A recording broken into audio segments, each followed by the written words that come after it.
Oi, tudo bem com vocês? Hoje vamos continuar os estudos de Eu Via Satanás Cair como um Relâmpago.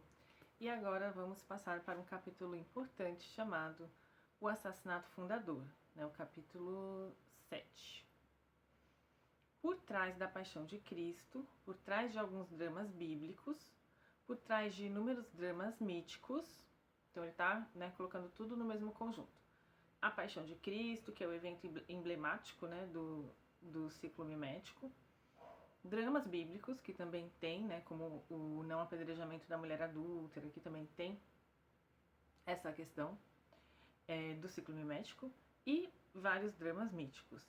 Então, por trás dessas histórias todas, seja no mito, seja no texto bíblico, identificamos o mesmo processo de crise e de resolução, fundado sobre o mal entendido da vítima única, o mesmo ciclo mimético. Então aqui ele está unificando, tanto que eu acho que eu já ressaltei nos primeiros vídeos que o método do Girard funciona muito através de encontrar mais semelhanças do que diferenças, Então ele sempre busca essas semelhanças em torno do ciclo mimético, da rivalidade mimética. E aí quando a gente estuda Girard, a gente pode ver isso em filmes, em músicas, em livros, em propagandas de televisão, em dinâmicas de trabalho, em problemas pessoais, relacionais, em brigas no trânsito, numa série de contextos aí, em discursos políticos. A gente pode ver também a rivalidade, como que ela se instaura, em dinâmicas de pequenas comunidades, na sala de aula e assim por diante. Então quando a gente conhece a teoria mimética, a gente vira meio que um crítico cultural com o faro, com a percepção assim muito sensível para essa questão da violência e da rivalidade.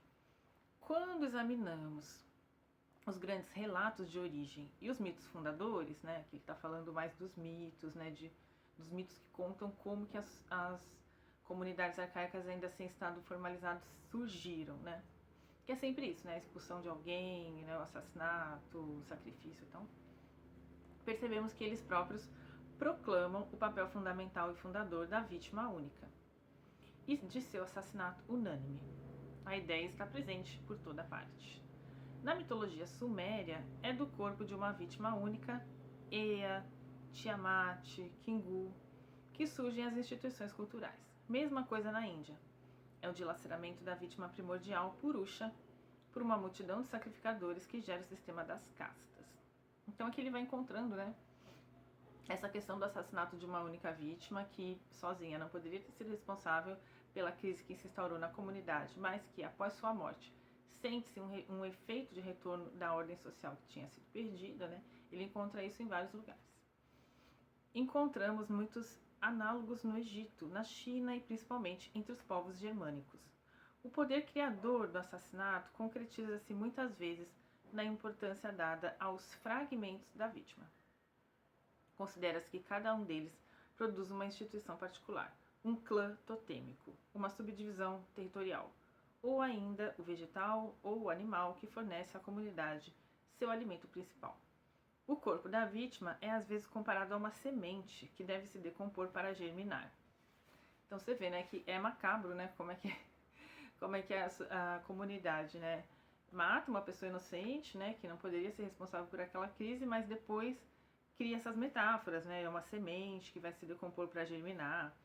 E essa germinação é inseparável da restauração do sistema cultural prejudicado pela crise anterior, ou da criação de um sistema inteiramente novo, que aparece com frequência como o primeiro a ter sido engendrado, como uma espécie de invenção da humanidade.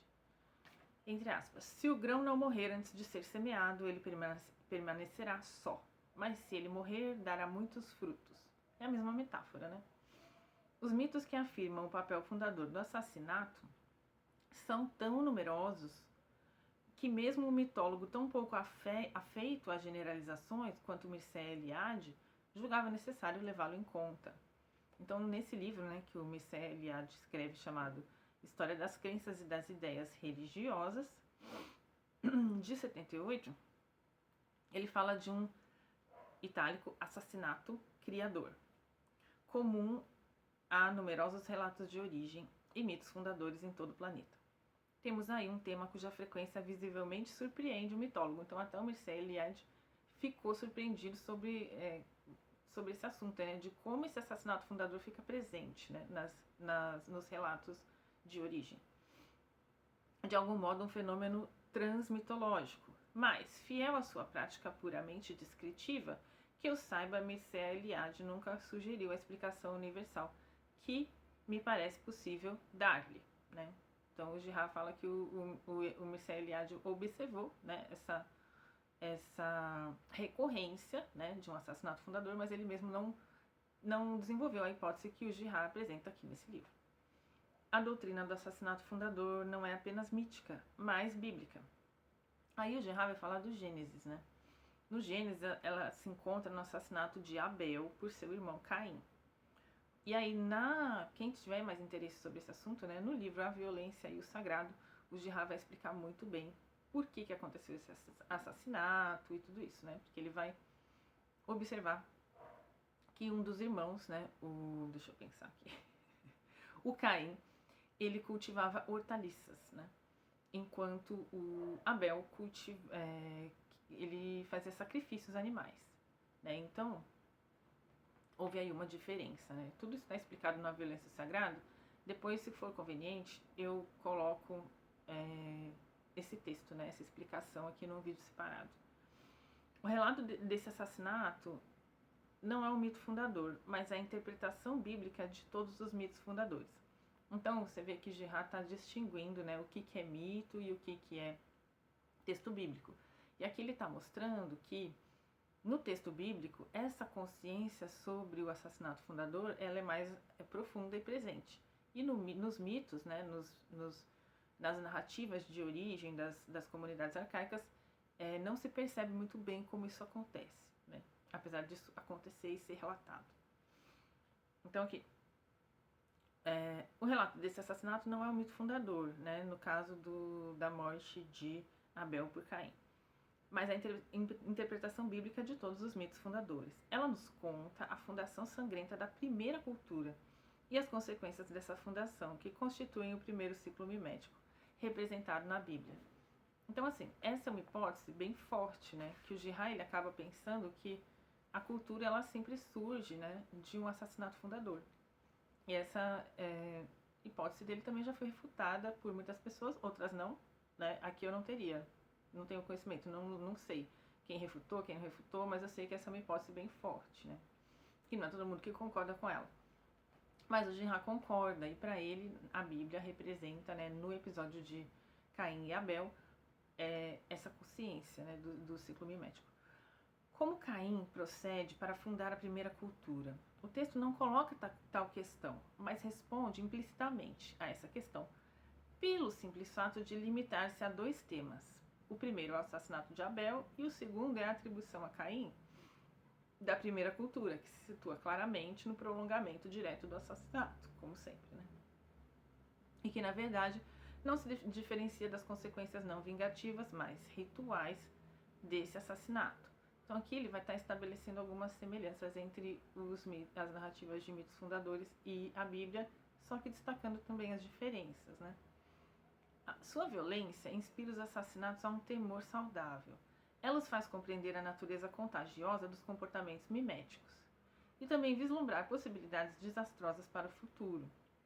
Essa parte que o Caim fala assim: agora que matei meu irmão, diz Caim, o primeiro que me encontrar me matará. Isso está no Gênesis 4:14. Então, assim, aqui, né, o Caim percebe que o assassinato de alguém pode desencadear a vingança de outras pessoas que conhecem aquela pessoa, né? Essa expressão, o primeiro que me encontrar me matará, mostra claramente que a raça humana, nesse momento, não se limita a Caim e a seus genitores, Adão e Eva. A palavra Caim designa a primeira comunidade reunida pelo primeiro assassinato fundador, pois há muitos assassinatos potenciais e é preciso impedi-los de matar. Não, há muitos assassinos, né, potenciais e é preciso impedi-los de matar.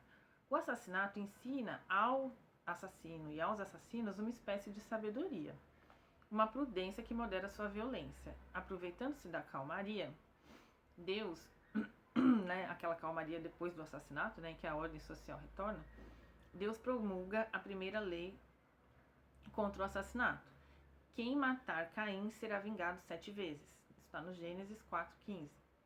Então Deus já está falando, olha, como se ele estivesse falando assim, eu não quero, perdão, que o ciclo mimético continue se perpetuando até o infinito, porque foi por ter sido disparado através desse assassinato. Então Deus se coloca assim, olha, quem achar que tem o direito de matar Caim porque Caim matou seu irmão Abel, e quem fizer isso vai ser vingado 7 vezes. Então não é para fazer isso. Né? A fundação da cultura cainita é essa primeira lei contra o assassinato. Cada vez que um novo assassinato ocorrer, serão imoladas 7 vítimas em honra da vítima original, Abel. Mais que o caráter esmagador da retribuição é a natureza ritual da sétupla imolação, que restabelece a paz. É seu enraizamento na calmaria suscitada pelo assassinato original. É a comunhão unânime da comunidade na lembrança desse assassinato. A lei contra o assassinato não é nada além da repetição do assassinato. O que a distingue da vingança selvagem é mais seu espírito do que sua natureza intrínseca. Ai, gente, minha voz está falhando, peraí.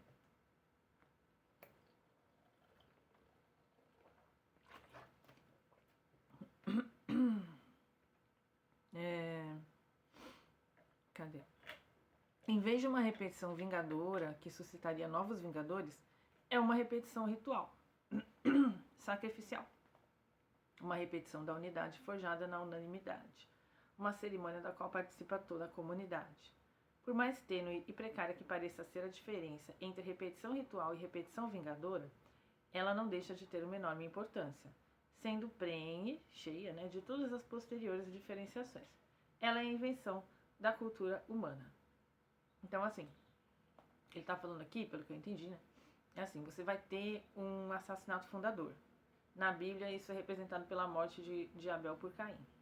E nos mitos fundadores das sociedades arcaicas ainda sem estado formalizado, tem várias narrativas sobre como que essas comunidades nasceram, né? Assim, foram surgindo.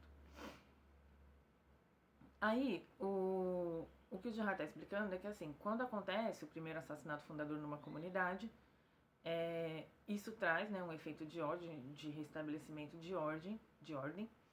E o que acontece depois é que esse assassinato vai se repetir na forma do ritual e não numa forma de repetição vingadora. Né? Mas isso não quer dizer que esse assassinato não continue a acontecer e outras vítimas inocentes não continuem a morrer, né? Porque isso continua acontecendo.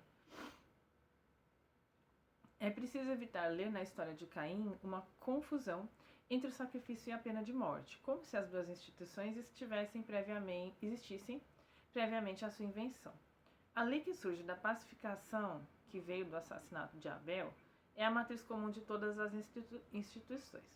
Ela é fruto do assassinato de Abel, apreendido em seu papel fundador. O assassinato coletivo torna-se fundador por meio de suas repetições rituais. Não é a pena capital somente. A lei contra o assassinato, que deve ser concebida como uma domesticação e limitação da violência selvagem pela violência ritual, mas todas as grandes instituições humanas. Como observa James Williams, o sinal de Caim é o sinal da civilização, é o sinal do assassinato protegido por Deus. A ideia do assassinato fundador encontra-se uma vez mais nos evangelhos. Ela é pressuposta por duas passagens paralelas em Mateus e Lucas, que descrevem uma série de assassinatos análogos à paixão, remontando à fundação do mundo. A fundação do mundo aqui ele coloca entre aspas. Então, o que o Gerard está fazendo aqui? Olha, texto bíblico é uma coisa, mito é outra. No texto bíblico a gente tem a percepção do ciclo mimético, no assassinato fundador a gente não tem, né? Nas narrativas das comunidades arcaicas sobre o assassinato fundador a gente não tem essa consciência, na Bíblia a gente tem, no texto bíblico a gente tem. E aí, para sustentar esse argumento, ele vai falar de duas passagens, uma de Lucas e outra de Mateus, em que essa consciência sobre o ciclo mimético está presente. Mateus menciona: assassinatos de todos os profetas desde a fundação do mundo. Então aqui é essa consciência de que muitos profetas antes de Jesus morreram, né, até a paixão de Cristo virar esse evento emblemático, né, do ciclo mimético. Lucas traz uma precisão suplementar. Lucas também argumenta nesse sentido da existência do ciclo mimético, né? Desde Abel, o justo. Né? Então, assim, isso está acontecendo, né? Esses assassinatos estão acontecendo desde Abel. Desde que Abel, que foi o primeiro irmão que foi assassinado, né? O mito de fundação, assim, né? Que está lá na Bíblia. O último elo dessa cadeia é a paixão de Cristo, que se assemelha a todos os assassinatos anteriores. É a mesma estrutura de arrebatamento mimético e de mecanismo vitimário. Então aqui ele não está falando nada de novo, né? Ele está falando assim, olha, o que é interessante é que a Bíblia vai criando essa educação, né? O texto bíblico ele vai criando essa educação na nossa consciência, de que o ciclo mimético está acontecendo há muito tempo, né? Desde o começo da fundação da cultura, né? Da fundação humana. A alusão de Lucas ao assassinato de Abel é importante por duas razões, pelo menos. A primeira é que ela deveria desacreditar de uma vez por todas a tese excessivamente restrita que transforma as observações evangélicas sobre os assassinatos dos profetas, sobre os ataques contra o povo judeu, em manifestações de antissemitismo. Então aqui ele está falando assim, olha... Peraí. Quando Lucas fala assim... Desde Abel, o justo, né, que isso está acontecendo, ele está querendo dizer que isso não é só uma questão de ódio contra os judeus, que em todas as comunidades existe essa dinâmica de ciclo mimético. Então não importa, né, se você tem qualquer nacionalidade que seja, na sua sociedade provavelmente isso vai acontecer.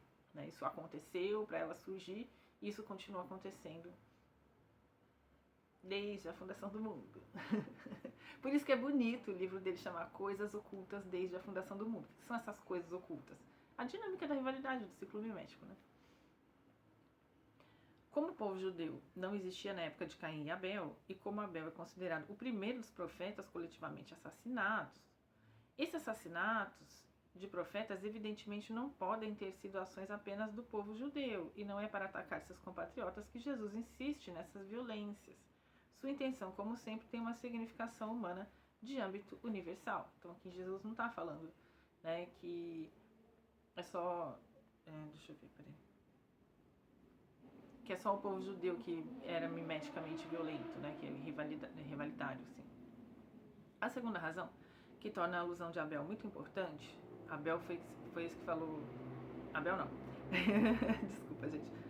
Lucas foi esse que falou, né? Desde Abel o justo. Então, a segunda razão que torna a alusão a Abel muito importante no contexto da fundação do mundo é que ela constitui uma retomada do que o Gênesis diz na história de Caim, uma adoção deliberada da tese que acabo de expor, ou seja, que a primeira cultura humana enraiza-se num primeiro assassinato coletivo, um assassinato análogo à crucificação. O que mostra que as coisas se passaram exatamente assim é a expressão comum a Mateus e Lucas, desde a fundação do mundo. Né? O que se produz desde a fundação do mundo, ou seja, desde a fundação violenta da primeira cultura, são os assassinatos sempre análogos à crucificação. Assassinatos fundados sobre o mimetismo, consequentemente, assassinatos fundadores, em razão do mal-entendido a respeito da vítima, causada pelo mimetismo. Então, essa questão da falta de reconhecimento da inocência da vítima, né? Que é um tema que vai ser muito trabalhado pelo James Ellison aqui no Pecado Original, Luz da Ressurreição, a Alegria de Descobrir-se Equivocado. O James Ellison vai falar muito bem, esclarecer muito essa questão da inocência da vítima, né? Tanto que no subtítulo do livro, né, The Joy of Being Wrong, a Alegria de Descobrir-se Equivocado, já existe essa consciência, né? É muito bom você se sentir equivocado, no sentido de você reconhecer que você pode estar acusando alguém que é inocente, né? Que você pode estar rivalizando com uma pessoa e isso provocar violências, inclusive mortes, né? Linchamentos e tudo isso.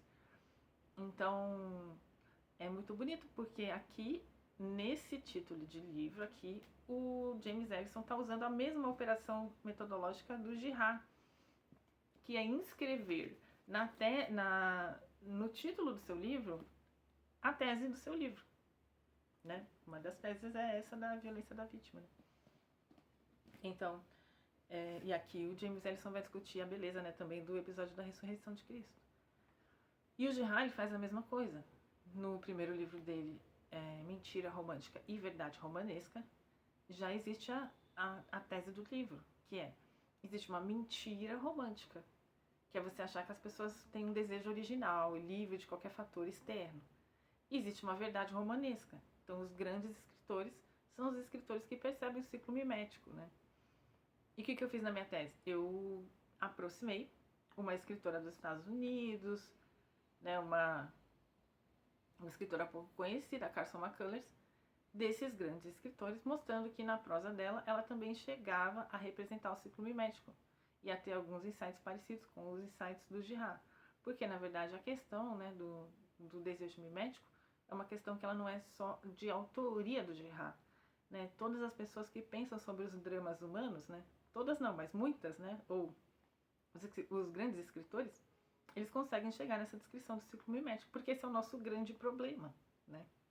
A gente briga, a gente sente inveja, a gente sente ciúme, a gente se mata, sempre nesses termos, né? Segundo a percepção girardiana, né? Então eu coloquei ela ao lado, né? Assim, essa escritora que eu gostava, eu estudei a obra dela, eu estudei René Girard e aí eu fiz um trabalho de literatura comparada, em que eu mostrava que os dois estavam percebendo as mesmas coisas, cada um no seu tempo e do seu modo. E o que o Girard faz no Mentira Romântica e Verdade Romanesca é mostrar que grandes escritores como Albert Camus, Balzac, Flaubert, Cervantes, Dostoiévski, eles estavam também percebendo, né, o drama da mediação, desse conflito entre sujeito e modelo, né? Por isso que eu gosto muito do Mentira Romântica, mas assim,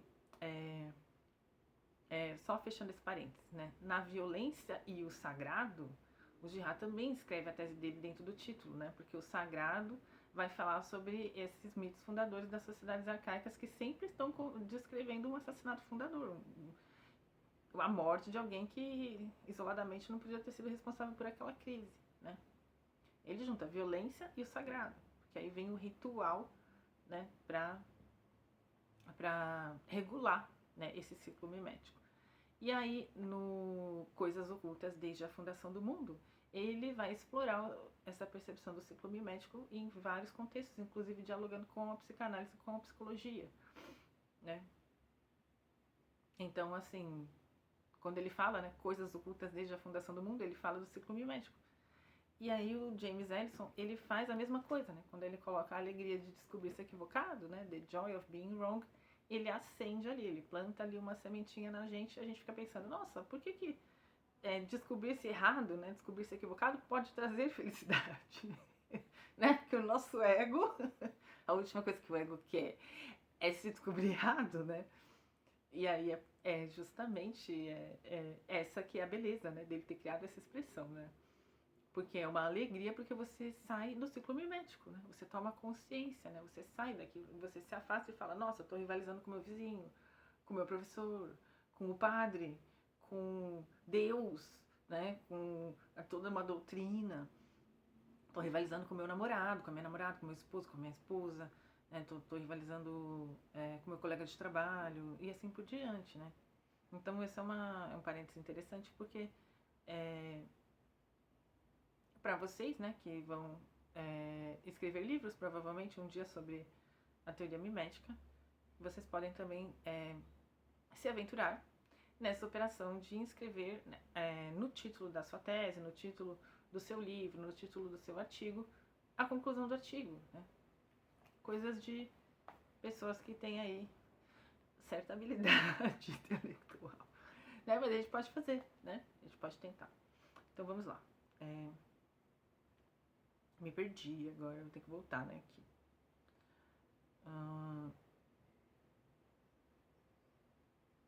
Então, o que se produz desde a fundação do mundo, ou seja, desde a fundação violenta da primeira cultura, são os assassinatos sempre análogos à crucificação. Assassinatos fundados sobre o mimetismo, consequentemente assassinatos fundadores, em razão do mal entendido a respeito da vítima causado pelo mimetismo. As duas frases sugerem que a cadeia de assassinatos é extremamente longa já que remonta à fundação da primeira cultura. Esse tipo de assassinato, como o assassinato de Abel e a crucificação, desempenha um papel fundador em toda a história humana. Então aqui ele está colocando o quê? Né? Que na Bíblia, quando o Caim mata o Abel, né, você vai ter, a partir daí, né, tanto que a gente tem o Gênesis, né, a partir desse capítulo a gente tem várias repetições do ciclo mimético. Né? Quando Paulo vai perseguir os discípulos de Jesus a caminho de Damasco, né, e acontece todas aquelas coisas, ele fica momentaneamente cego, Jesus pergunta por que me persegues, eu acho que é um dos episódios mais bonitos também, aliás, né?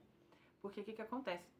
Ele não está perseguindo os discípulos por uma causa ruim, né? Mas é porque ele quer obedecer a lei, né? E aí, só que aí ele passa por esse contato com Deus, né? Por esse ensinamento, né? Por essa interrupção da possível violência que ele ia cometer. E ele se converte, né? Ele entende que ele estava do lado errado.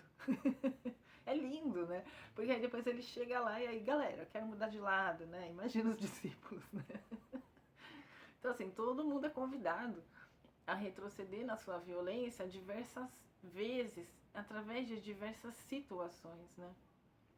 E é isso que acontece quando a gente começa a ler a teoria mimética, né? Na verdade, a gente sempre está nesse reconhecimento do The Joy of Being Wrong, né? Da alegria de se descobrir equivocado, porque não é porque você lê a teoria mimética que você fala, agora não tenho mais pecado, né?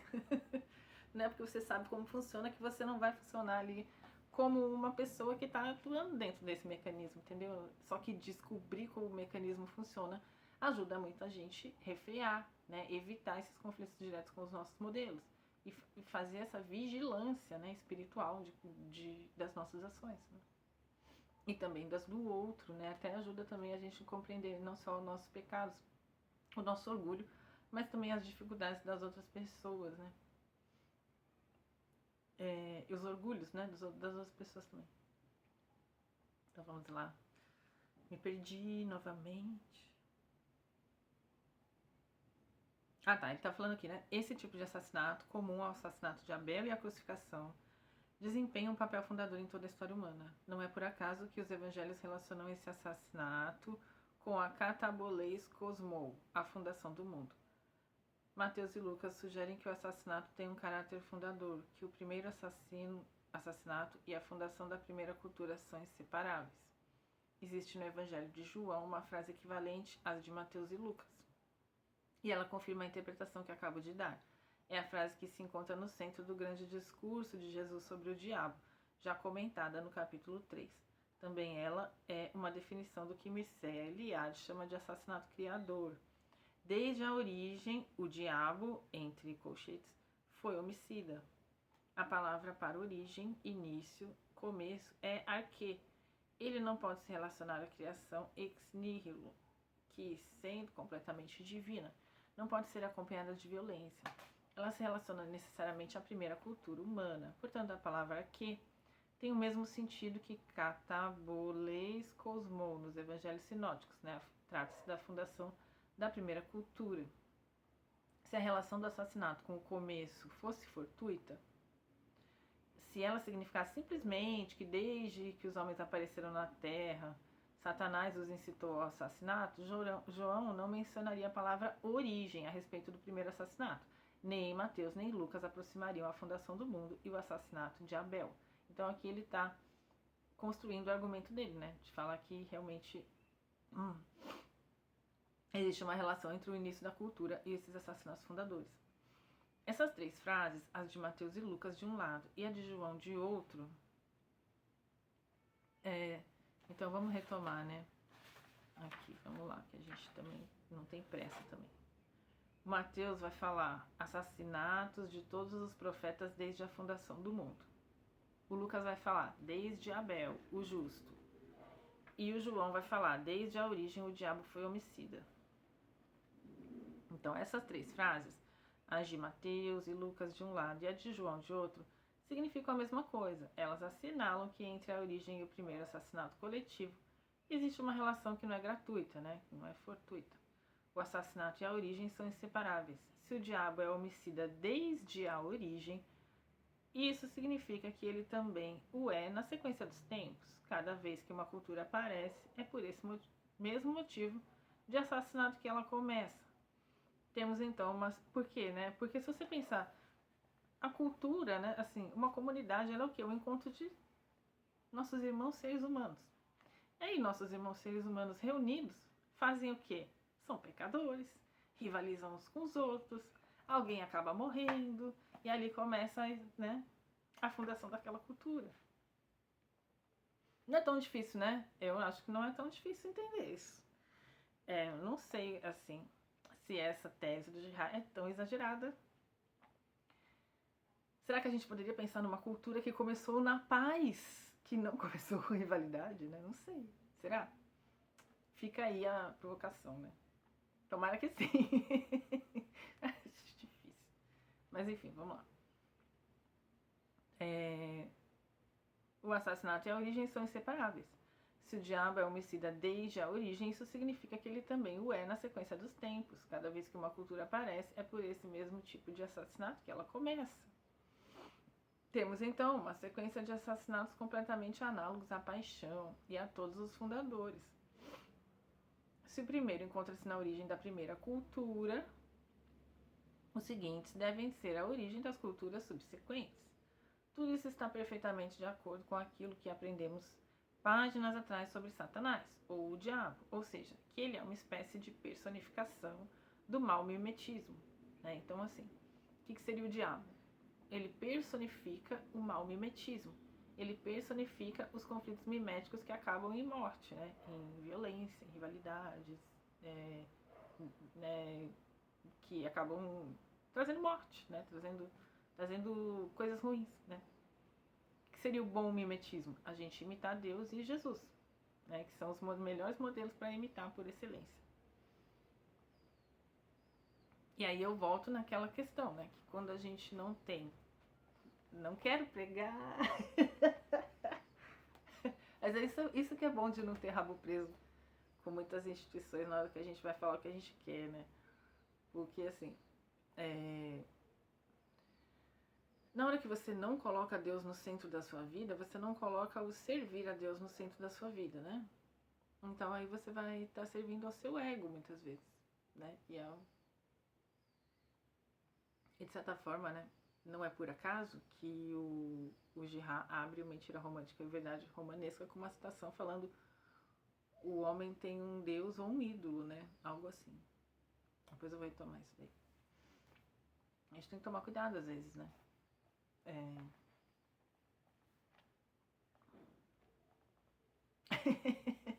Tomar cuidado.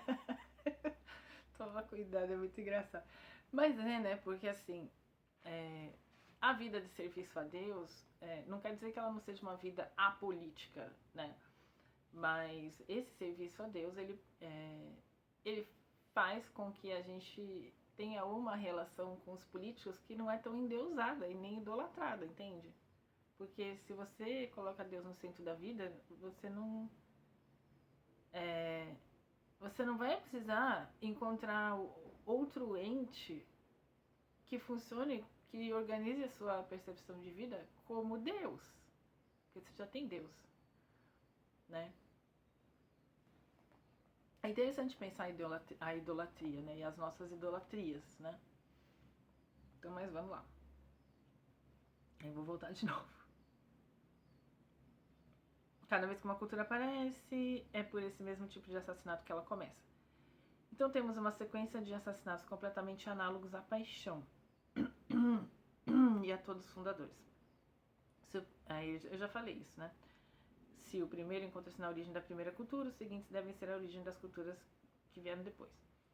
Tudo isso está perfeitamente de acordo com aquilo que aprendemos nas páginas atrás sobre Satanás, ou o diabo, ou seja, que ele é uma espécie de personificação do mau mimetismo, tanto em seus aspectos conflituosos e desagregadores, né, que é quando está todo mundo brigando, disputando, entrando em rivalidade, quanto em seus aspectos reconciliadores e unificadores, que é quando alguém já foi expulso, alguém já morreu, alguém já foi o alvo de toda aquela rivalidade, né.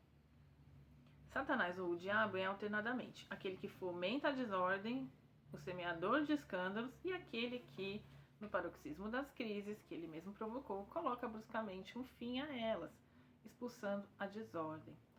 Satanás expulsa Satanás por meio das vítimas inocentes que ele sempre consegue condenar. Como é o mestre do mecanismo vitimário, Satanás é também o mestre da cultura humana, que não tem outra origem além do assassinato. Em última análise, é o diabo, ou em outras palavras, o mau mimetismo, que se encontra na origem não somente da cultura cainita, mas de todas as culturas humanas. Então aqui ele está, né, reafirmando a tese dele. Toda a cultura nasceu através de um assassinato fundador, porque os homens não são santos, eles estão sempre disputando algum objeto, porque o desejo é mimético. Então, se a gente tem um desejo que tem um caráter fundamentalmente mimético, ele nos leva, muitas vezes, a rivalizar com os nossos modelos por um objeto, que pode ser o afeto de uma mulher, que pode ser um pedaço de terra e assim por diante, né? Como a ideia do assassinato fundador deve ser interpretada? Como? Né? Como tal ideia poderia se concretizar? Como ela poderia deixar de parecer fantasiosa e mesmo absurda?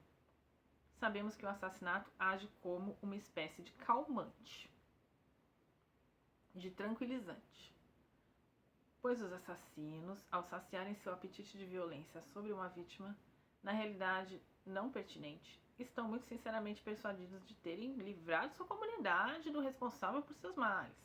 Mas essa ilusão por si só não é suficiente para justificar a crença na virtude fundadora desse assassinato. Crença que, como acabamos de constatar, é tão comum não somente a todos os grandes mitos fundadores, mas também ao Gênesis e finalmente aos Evangelhos. Então ele está falando aqui, né? Você acreditar que você estava extirpando o mal quando você linchou alguém não é suficiente, né? Então, não é suficiente para justificar a crença na virtude fundadora desse assassinato. A interrupção temporária da crise não é suficiente para explicar a crença de tantas religiões no poder fundador do assassinato coletivo, no seu poder não somente de fundar comunidades, mas também de garantir-lhes uma organização duradoura e relativamente estável. O efeito reconciliador desse assassinato, por mais saneador que seja, não conseguiria se prolongar por gerações. Por si só, o assassinato não consegue gerar e perpetuar as instituições culturais. Existe uma resposta satisfatória à questão que acabei de colocar. Para descobri-la, parece evidente recorrer à primeira de todas as instituições humanas após o assassinato coletivo, ou seja, a repetição ritual desse assassinato.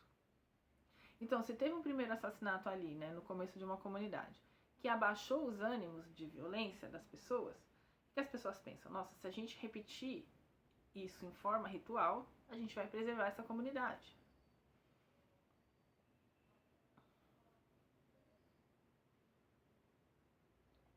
Então, eu vou retomar. Hoje eu tô retomando, né, gente? Mas é porque também é muita coisa.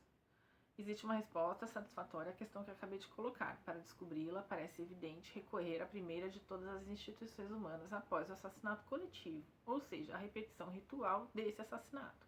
Vamos nos interrogar rapidamente sobre o modo pelo qual se coloca, parece-me, a questão da origem das instituições culturais e das sociedades humanas. Desde a época do Iluminismo, essa questão é definida em termos ditados pelo racionalismo mais abstrato. Os primeiros homens são concebidos como pequenos Descartes no isolamento de seus quartos aconchegantes, afirmando-se que eles conceberam de modo abstrato, puramente técnico, para começar, as instituições que desejavam se proporcionar. Passando em seguida da teoria à prática, esses primeiros homens teriam realizado seu projeto institucional. Portanto, nenhuma instituição pode existir sem uma ideia prévia, em itálico, né, que guie sua elaboração prática. É essa ideia que determinaria as culturas reais. Se as coisas tivessem realmente acontecido dessa forma, né, agora ele vai refutar que as sociedades foram criadas com uma pessoa, né, eu achei muito engraçado aquele pequenos Descartes, né, o cara fica lá confabulando como é que seria a comunidade que ele quer criar, e aí a comunidade se cria, e ai que lindo, né? Ele fala assim: se as coisas tivessem realmente acontecido dessa forma, a religião não teria desempenhado qualquer papel na gênese das instituições. E efetivamente, no contexto racionalista, que ainda é o da etnologia clássica, a religião não desempenha qualquer papel, não serve absolutamente para nada. só pode ser supérflua, superficial, acrescentada, em outras palavras, uma superstição. Como explicar, então, a presença universal dessa religião perfeitamente inútil no coração de todas as instituições? Quando essa questão é colocada num contexto racionalista, só existe uma resposta verdadeiramente lógica, que é aquela de Voltaire. A religião deve ter parasitado do exterior as instituições realmente úteis. Foram os sacerdotes espertos e ávidos que as inventaram, para explorar em seu proveito a credulidade do bom povo. Em nossa época, tentamos nuançar um pouco o simplismo dessa expulsão racionalista da religião. Mas, no que diz respeito ao essencial, ela continua necessariamente a dominar a antropologia contemporânea. Então aqui o Girard está criticando um pouco, alguns antropólogos contemporâneos que acham que a religião não teve papel nenhum na fundação das sociedades. Não é possível repudiá-la abertamente sem transformar a onipresença dos mitos nas instituições humanas em um temível ponto de interrogação. As ciências sociais modernas são essencialmente antirreligiosas. Aí agora começa, né? Ai, tanta coisa para falar. Se a religião não é uma espécie de erva daninha, de capim irritante, mas insignificante, para que nos serviria? Como ela permanece sendo durante toda a história o elemento imutável nas instituições diversas e cambiantes, não se pode renunciar à pseudo-solução que faz dela um puro nada, um parasita insignificante, a roda sobressalente de todas as carroças, sem nos confrontarmos com a possibilidade inversa extremamente desagradável para a antirreligiosidade moderna. Então aqui ele está falando, olha meu filho, queira você ou não, a religião tem um papel bem fundamental, né? Então, aqui faria dela o núcleo de qualquer sistema social, a verdadeira origem e forma primitiva de todas as instituições, o fundamento universal da cultura humana. Essa solução é ainda mais difícil de ser recusada pelo fato de que, desde a época de ouro do racionalismo, conhecemos melhor as sociedades arcaicas e, em muitas delas, é impossível não constatar que as instituições que o iluminismo considera indispensáveis à humanidade não existem em seu lugar, só existem ritos sacrificiais. Em relação aos ritos, podemos distinguir, grosso modo,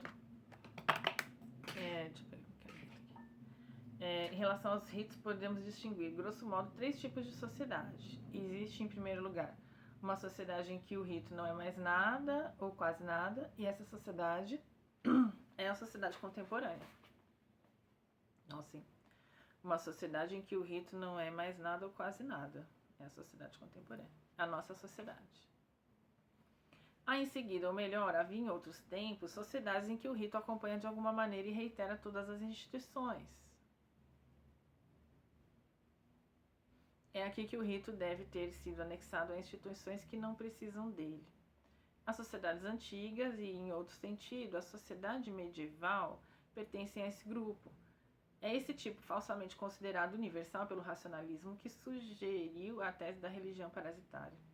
E, enfim, 3. As sociedades muito arcaicas, entre aspas, que não possuem instituições no sentido em que as conhecemos, mas que têm sempre ritos, né? Sempre tem ritos. Elas não possuem outras instituições além dos ritos. Os velhos etnólogos viam as sociedades arcaicas como as menos evoluídas, as mais próximas das origens, e apesar de tudo que se disse para desacreditar essa tese, ela não peca por falta de bom senso.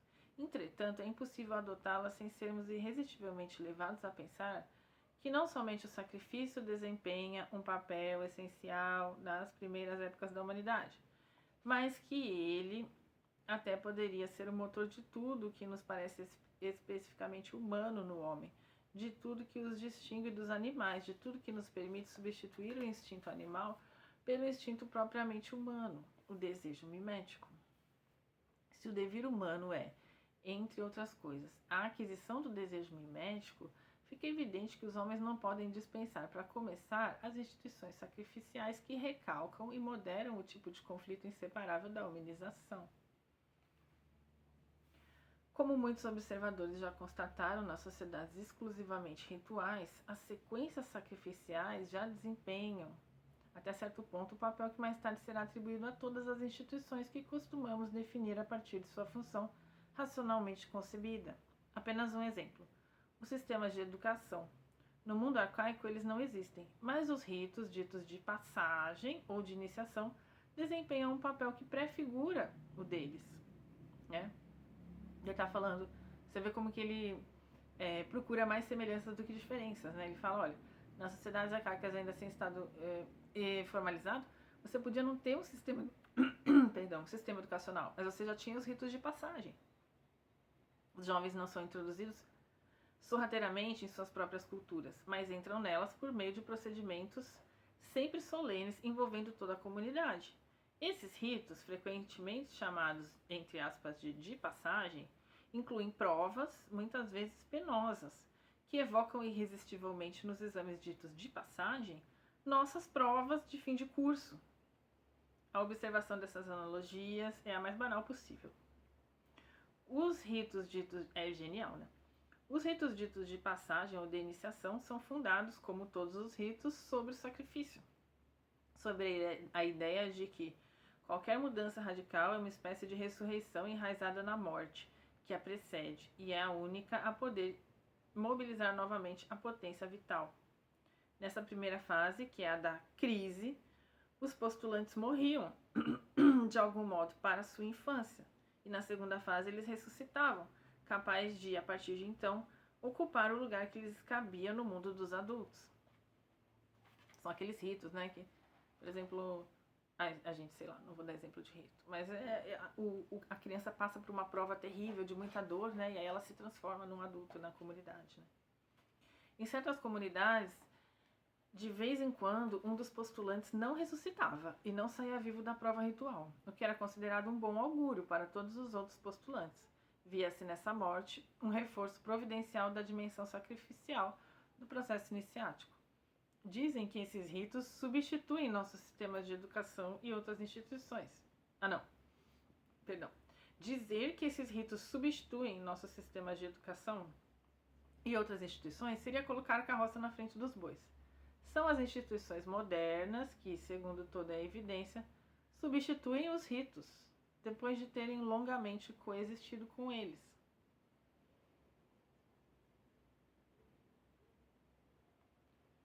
Isso é importante, né? Então, assim, as instituições modernas não vieram de forma assim isolada, né? Elas meio que derivam também desses ritos, né? É isso que ele está falando aqui. Tudo sugere que os ritos sacrificiais são os primeiros em todos os domínios, em toda a história real da humanidade.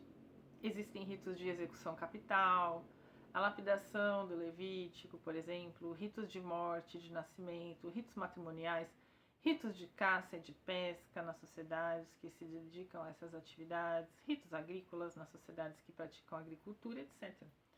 Tudo que chamamos de nossas instituições culturais deve se referir originalmente a comportamentos rituais tão bem polidos pelos anos que perdem todas as conotações religiosas, definindo-se então pela relação ao tipo de crise que eles estão destinados a resolver.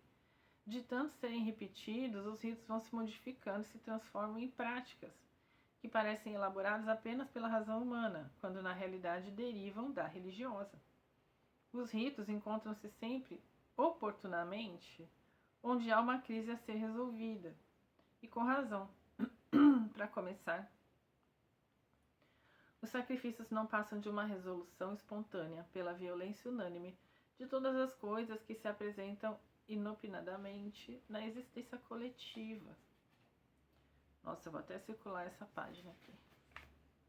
Foi forte hoje, hein? Essa noção que ele faz, né, essa percepção dele de que os ritos de passagem se transformam nas instituições educacionais e que todos os ritos, né, seja na agricultura, no casamento, né, todos os ritos depois eles vão se modificando, né, até virar o que a gente tem hoje, né, é muito incrível, né.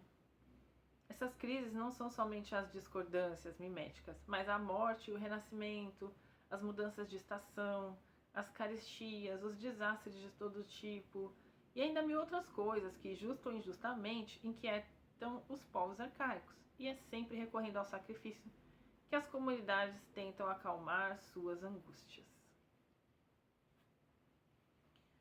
Por que certas culturas enterram suas vítimas em amontoados de pedra, as quais com frequência dão uma forma de pirâmide? Para explicar tal costume, podemos considerá-lo um subproduto das lapidações rituais. Lapidar uma vítima é recobrir seu corpo de pedras.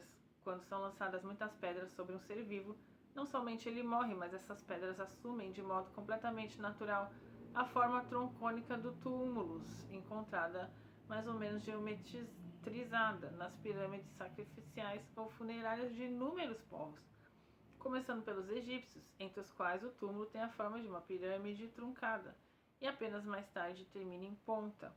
O túmulo é inventado a partir do momento em que o costume de recobrir os cadáveres de pedra difunde-se na ausência de qualquer lapidação. Então você vê, antes a pessoa era apedrejada e aí aos poucos, né, vai sendo enterrada e erigindo esse túmulo. Mas antes era porque tinha alguém que morreu ali embaixo dessas pedras. Como conceber a origem ritual do poder político? Por meio daquilo que chamamos de realiza sagrada, que também deve ser pensada como uma modificação ínfima, em princípio, do sacrifício ritual. Para fabricar um rei sagrado, escolha uma vítima inteligente e autoritária. Em vez de sacrificá-lo imediatamente, adiem sua imolação. Coloquem-na para cozinhar em fogo baixo, no caldo das rivalidades miméticas. A autoridade religiosa que lhe confere seu sacrifício futuro vai lhe permitir não exatamente tomar um poder que ainda não existe, mas literalmente forjá-lo. A veneração inspirada por seu sacrifício vindouro se transforma pouco a pouco em poder político. Então, aqui ele está falando, né, dos reis que são, né, elevados e depois eles são sacrificados também. E aí, sobre a política, né, sobre como isso... A veneração inspirada por seu sacrifício vindouro, ou seja, esse rei vai ser sacrificado, se transforma pouco a pouco em poder político. Para podermos comparar a dimensão propriamente religiosa a uma substância materna, a uma placenta original da qual os ritos se livram com o tempo para transformar-se em instituições desritualizadas. Podemos comparar a dimensão propriamente religiosa a uma substância materna, a uma placenta original da qual os ritos se livram com o tempo, para transformarem-se em instituições desritualizadas. As repetições do sacrifício são as numerosas lambidas da ursa em sua progenitura mal lambida. Cada metáfora, né? Então o que ele fala, os rituais vão com o tempo, isso vai se sofisticando, né? Até virar as instituições que a gente conhece hoje. O verdadeiro guia da humanidade não é a razão desencarnada, mas o rito. Numerosas repetições modelam pouco a pouco as instituições que os homens acreditarão mais tarde terem sido inventadas ex nihilo. Na verdade, foi a religião que as inventou para eles. As sociedades humanas são obras dos processos miméticos disciplinados pelo rito. Isso é importante, vou falar de novo. As sociedades humanas são obras dos processos miméticos disciplinados pelos rituais, pelo rito. Os homens sabem muito bem que não dominam suas rivalidades miméticas por seus próprios meios. É por isso que eles atribuem tal domínio às suas vítimas, que consideram como divindades. Em uma perspectiva puramente positiva, estão errados. Em um sentido mais profundo, têm razão. A humanidade, acredito, é filha da religião. Vou parar aqui, estou na página 142, vou parar aqui e aguardem o próximo vídeo, gente. Um grande abraço e até a próxima.